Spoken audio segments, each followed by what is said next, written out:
amigos da Rede Mundo Maior. Começa agora o programa Ciência e Espiritualidade e hoje o nosso tema é o Enneagrama na família.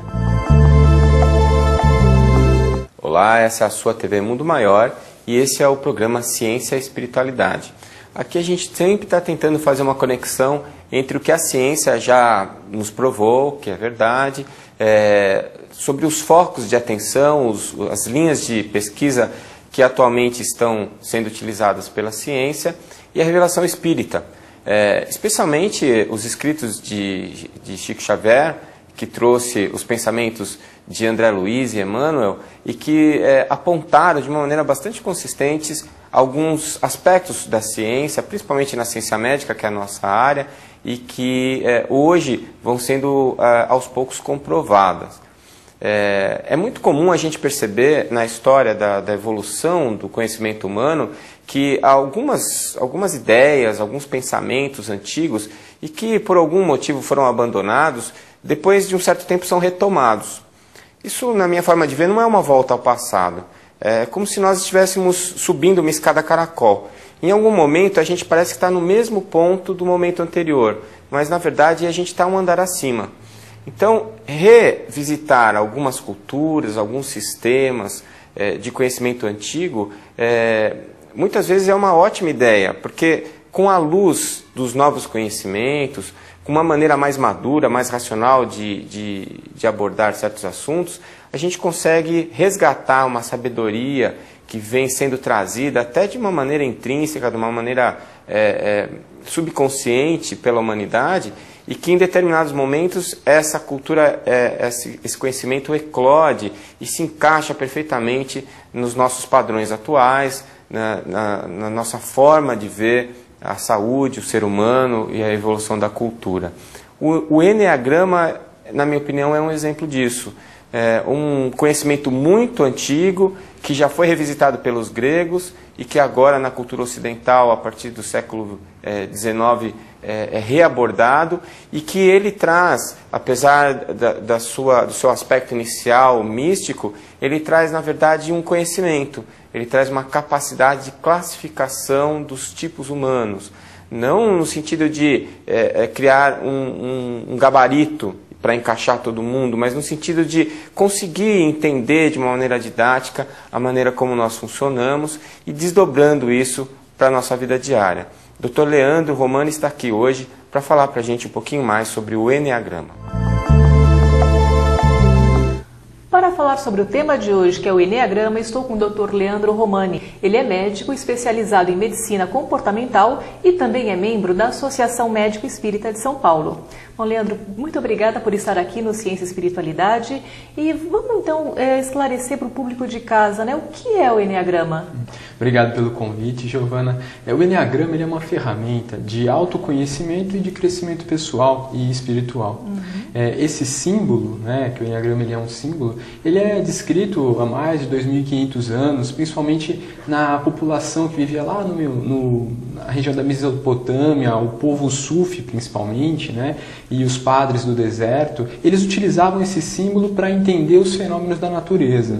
Inicialmente, então, eles usavam para entender como funcionava o movimento dos planetas, as modificações das estações do ano. Na verdade, eles usavam para entender as leis que regem o universo. Certo. Então, muita gente acha que é um misticismo, algo que está surgindo agora, né? Então, não é. É uma coisa que já vem há muitos anos, não? Exatamente. E um filósofo chamado Ivanovich Gurdjieff, ele trouxe para o Ocidente, ele morou muito tempo naquela região, ele trouxe para o Ocidente essa ferramenta de entendimento das leis universais.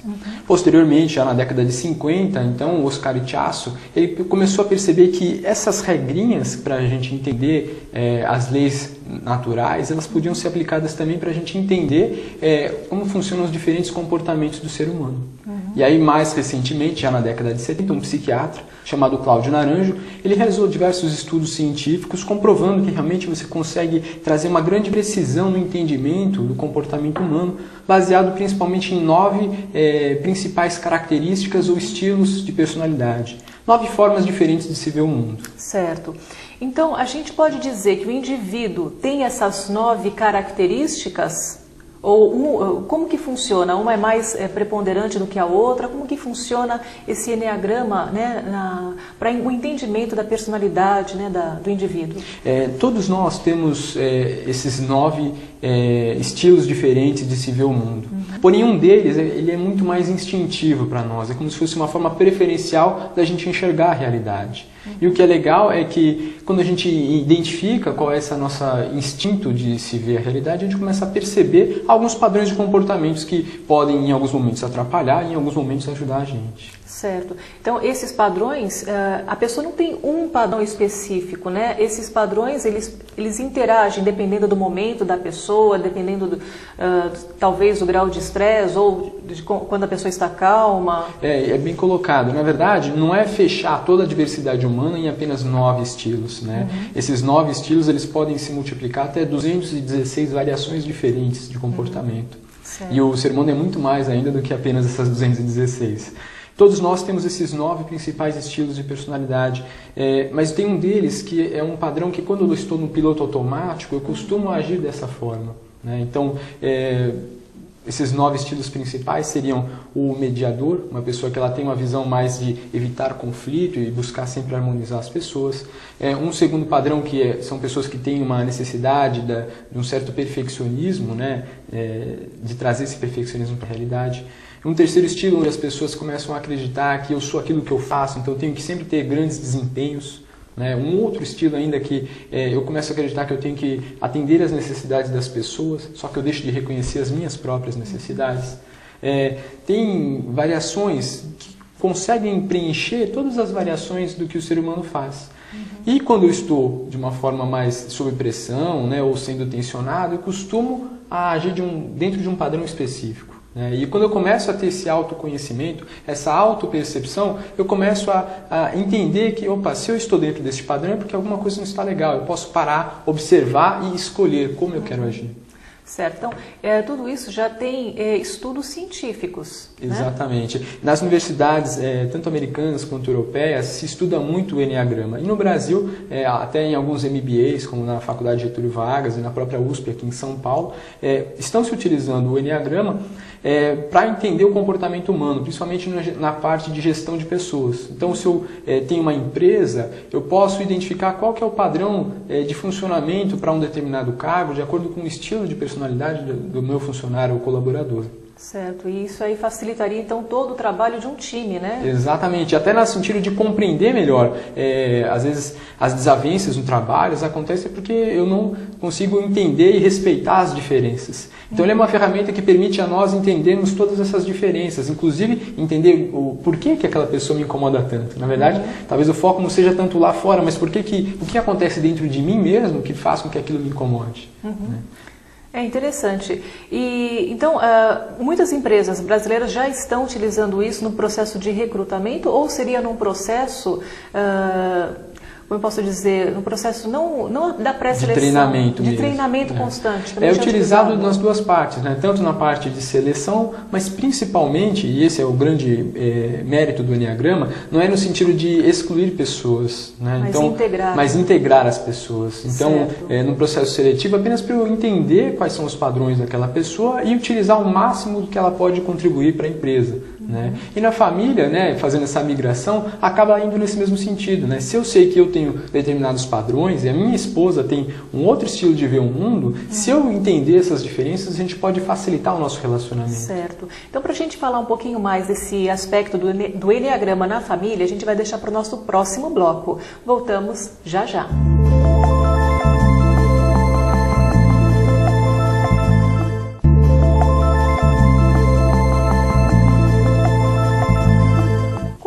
Com a divulgação do Espiritismo participando do Clube Amigos da Boa Nova. Tenha mais informações através do telefone 0800 12 18 38. No programa de hoje estou com o Dr. Leandro Romani, ele é médico especializado em medicina comportamental e hoje nós estamos falando sobre o eneagrama na família. Bom, Leandro, a gente falou um pouquinho no nosso bloco anterior, né, sobre o eneagrama, né, o funcionamento das empresas, né? E a gente começou a falar da família. Então, Como que o entendimento, né, deste Enneagrama pode auxiliar, né, o bom entendimento familiar, né? Eu acho que é muito interessante quando a gente faz essa migração, né, do mundo corporativo para as nossas relações do dia a dia, né? O Enneagrama, o nosso estilo, né, principal de ver o mundo, ele é reforçado, né, principalmente na nossa primeira infância. Então, nós temos uma parte essencial nossa, que a gente já traz da nossa bagagem, né?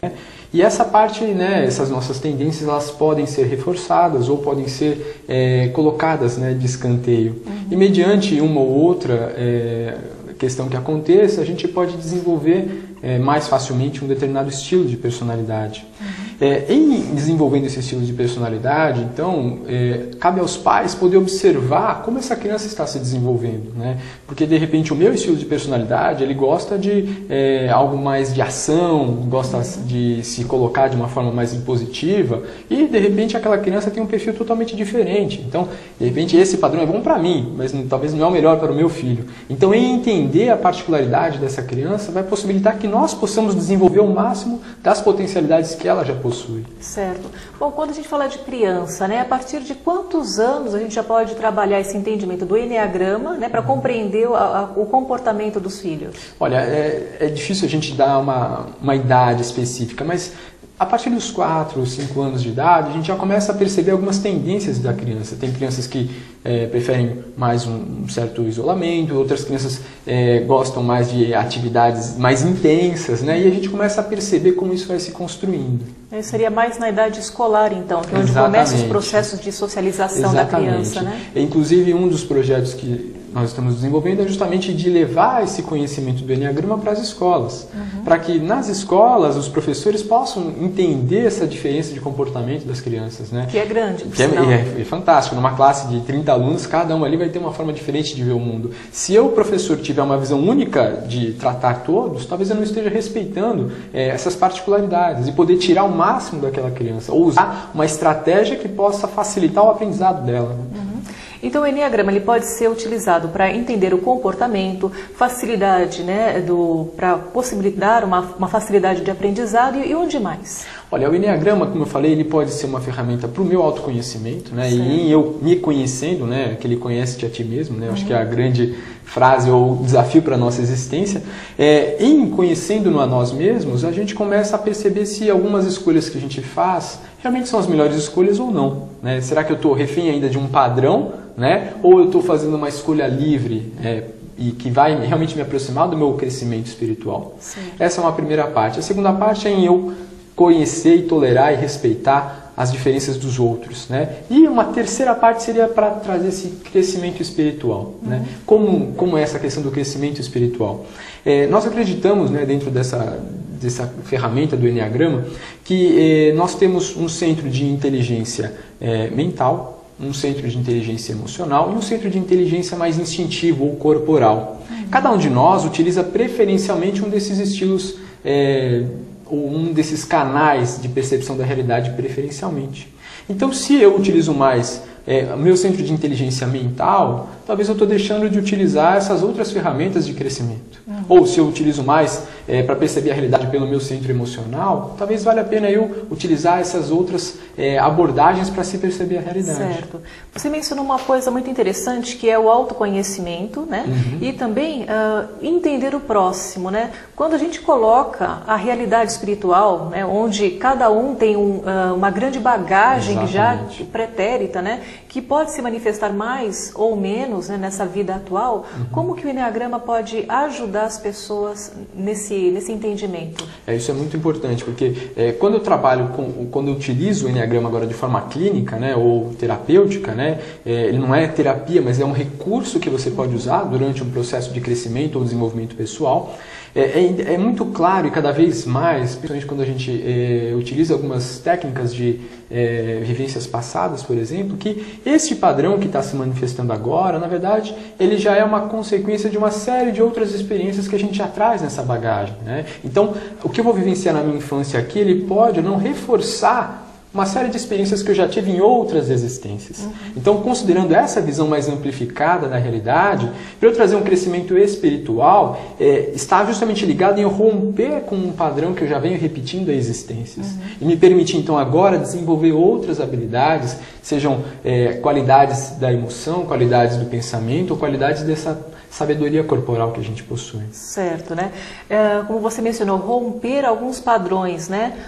É um pouco complicado para algumas pessoas, não? É verdade. Eu acho que a palavra melhor do que romper alguns padrões seria acolher, né, alguns padrões que a gente não gosta, né, e identificando essa parte que ainda está ligada a esse padrão antigo, a gente reconhecer que nós somos muito mais do que apenas aquilo, né? O nosso espírito ele é eterno, né? Então aquelas foram algumas escolhas equivocadas que a gente fez porque não tinha tanta consciência. E em percebendo isso, identificar que hoje com mais consciência eu posso fazer diferente. Eu acho que é essa tomada, ampliação de consciência que é o grande desafio e é o caminho para o nosso crescimento. Com certeza. A gente vai falar um pouquinho mais sobre isso no nosso próximo bloco. Nós voltamos já já.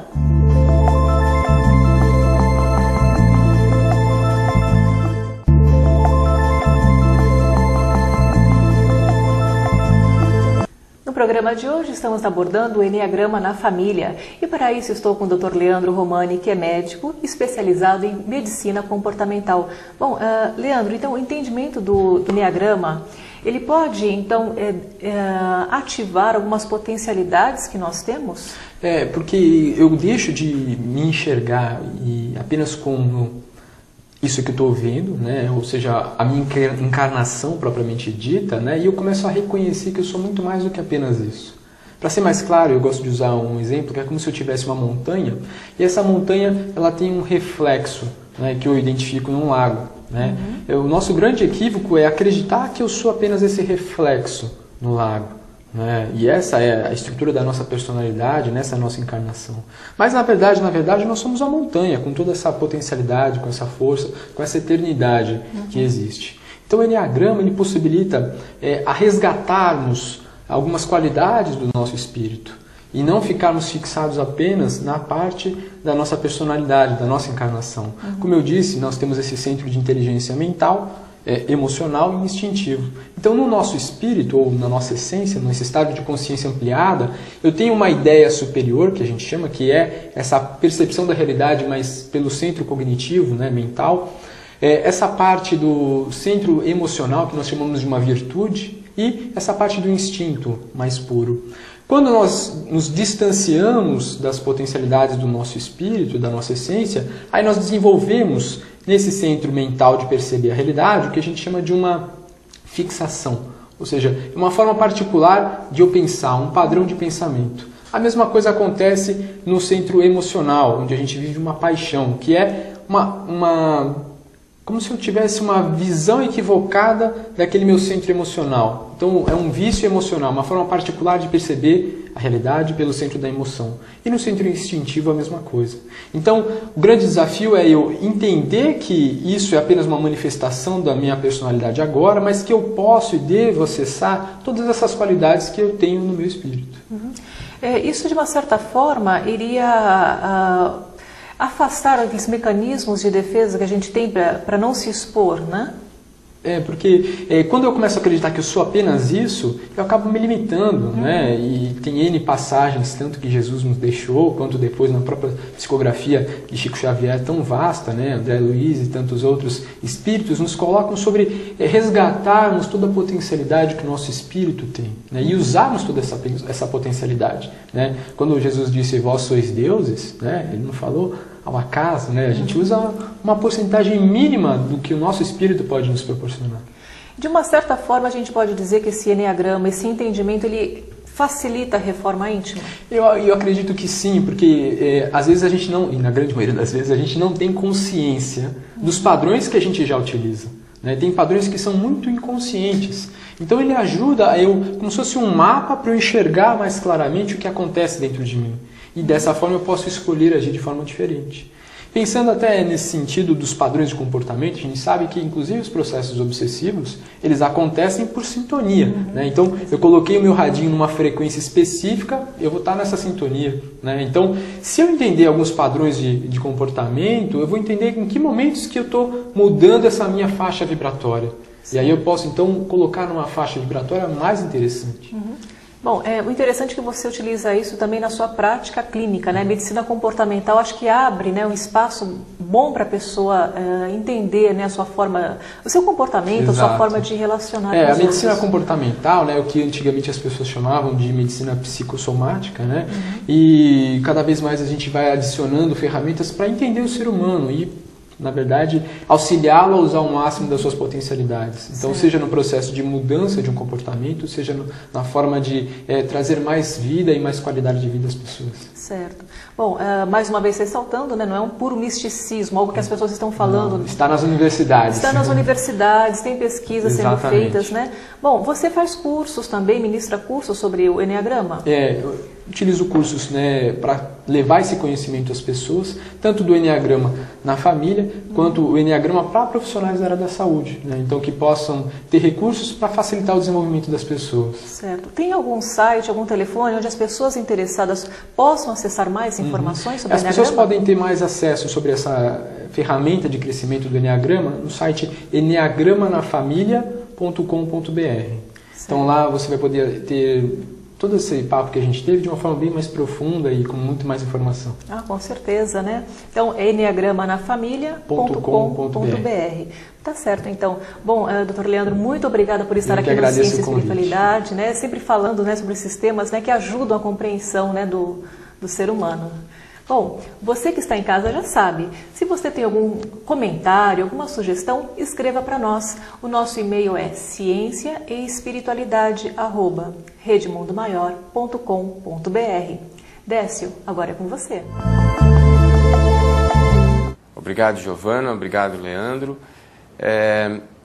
René Descartes, no seu O Discurso do Método, um livro que revolucionou a ciência até hoje, é um norte, é um eixo para a produção científica, ele abordava a condição de que, diante de um problema muito complexo, nós devemos dividi-lo em pedaços menores, mais simples, e estudar cada um desses pedaços.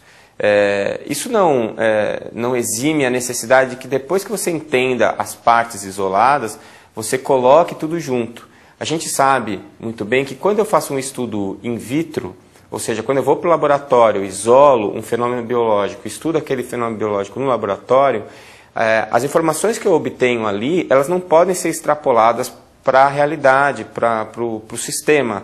Porque quando aquele fenômeno está isolado, ele tem um comportamento próprio, pelo fato de estar isolado. Quando eu acrescento ele ao todo, ele passa a interagir com as outras partes e passa a ter um novo comportamento, um comportamento diferenciado. É isso que nos leva a dizer que o todo não é a soma das partes. Ele é mais do que a soma das partes. Quando a gente pensa no Enneagrama, a gente pensa nisso. Quer dizer, o fato de eu conseguir identificar padrões específicos, isso não significa que eu deva ou que eu tenha que encaixar cada ser humano dentro de um padrão. Mas que existem, como o Dr. Leandro colocou muito bem, uma combinação em porcentagens diferentes.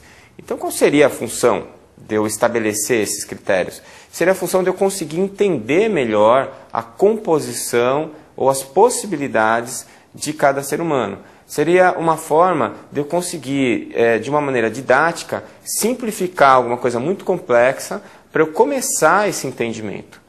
Entender a complexidade humana é um desafio gigantesco, talvez inalcançável, mas é muito importante para nós, da área da saúde, trabalharmos esse entendimento de maneira que nós possamos chegar o mais próximo possível do que é realmente que está acontecendo, que nós possamos entender de uma maneira mais completa possível o funcionamento de cada pessoa, de cada ser humano. E a partir desse entendimento, a gente vai abrir portas e possibilidades de auxílio.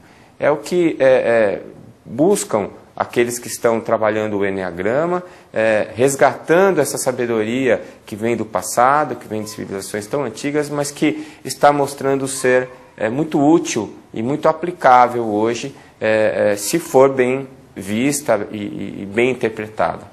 Eu espero que vocês tenham gostado desse nosso programa e espero poder contar com a sua audiência no próximo Ciência e Espiritualidade. Até lá!